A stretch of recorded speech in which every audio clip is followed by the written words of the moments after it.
KRI Frans Kasiepo 368 yang bertugas menjalankan misi dari PBB menceritakan proses penyelamatan pengungsi yang sedang terapung di wilayah Laut Libanon.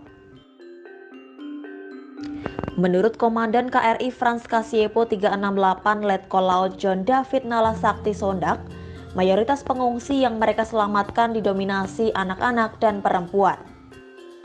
Dalam operasi kemanusiaan itu, Indonesia disebut bertugas bersama sejumlah negara lain.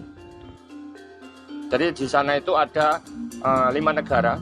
Yang pertama adalah kita Indonesia, Jerman, Bangladesh, Yunani, dan Turki. Jadi kita melaksanakan operasi itu dan puji Tuhan kita berhasil menyelamatkan.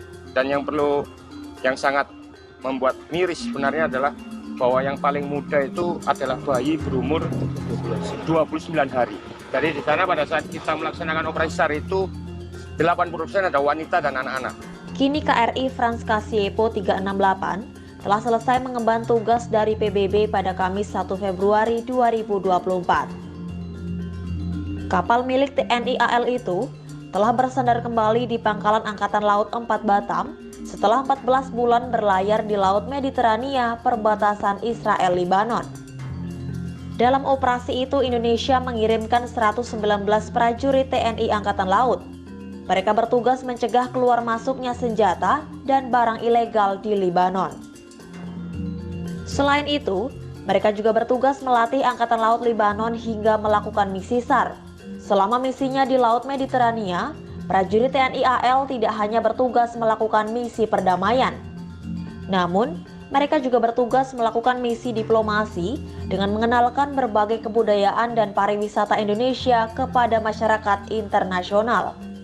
Bahkan, mereka juga bertugas melakukan komunikasi dengan WNI dan melakukan penyuluhan kebangsaan pada mahasiswa Indonesia yang ada di Libanon. Terbaru, Sivitas Akademika Universitas Indonesia atau UI ikut menyampaikan deklarasi kebangsaan di Rotunda UI Depok pada Jumat 2 Februari 2024. Deklarasi kebangsaan dibacakan oleh Ketua Dewan Guru Besar UI, Prof. Hakristuti Hakrisnowo, yang berisi tentang kritik mengenai situasi demokrasi Indonesia saat ini.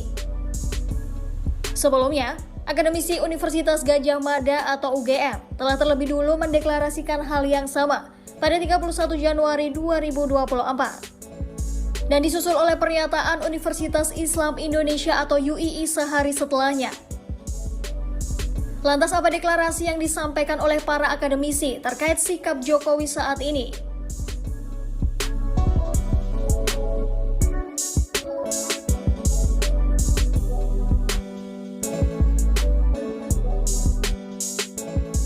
UGM menjadi pelopor pertama yang memprotes soal demokrasi di Indonesia saat ini. Sivitas Akademika UGM sebelumnya membacakan petisi Bulak Sumur terkait situasi demokrasi di Indonesia pada 31 Januari 2024. Petisi Bulak Sumur adalah respon soal sikap Jokowi yang dinilai mulai terang-terangan menunjukkan keberpihakannya kepada salah satu pasangan Capres-Cawapres. Melalui petisi tersebut, Sivitas Akademika UGM menyesali tindakan-tindakan menyimpang yang terjadi di masa pemerintahan Jokowi. Jokowi dinilai telah melakukan tindakan penyimpangan dari moral demokrasi, seperti pelanggaran etika di MK dan keterlibatannya dalam sejumlah proses demokrasi.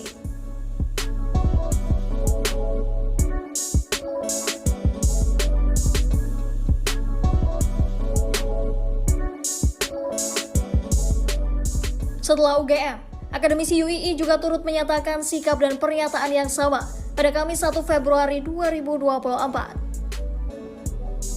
Pernyataan tersebut dibacakan oleh Rektor UII Prof. Fatul Wahida dan dihadiri oleh para guru besar, dosen, mahasiswa, dan para alumni. Prof. Fatul menyampaikan bahwa situasi politik di Indonesia kian menunjukkan nihilnya rasa malu terhadap praktik penyalahgunaan kewenangan dan kekuasaan. Ia menyebut, kekuasaan digunakan untuk kepentingan politik praktis sekelompok golongan dengan mengerahkan sumber daya negara. Akibatnya, demokrasi Indonesia kian mengalami kemunduran. Pernyataan tersebut juga menyinggung soal sikap Jokowi yang dinilai kehilangan sisi kenegarawannya.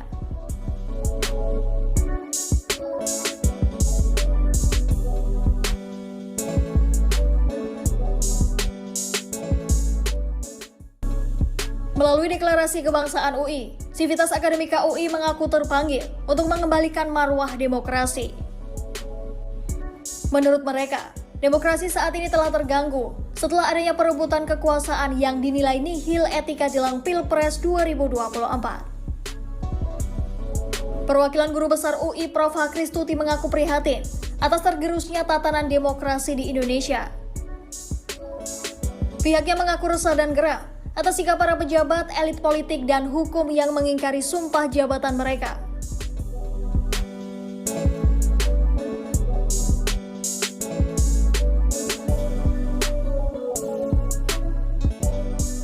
Menanggapi hal tersebut, Jokowi tak banyak berkomentar. Jokowi menilai, tindakan yang dilakukan Sivitas Akademika tersebut adalah bagian dari hak demokrasi yang dimiliki setiap warga Indonesia. Hari ini kritik pemerintahan Bapak. Ya itu hak demokrasi, setiap orang boleh berbicara, berpendapat, silahkan. Ya.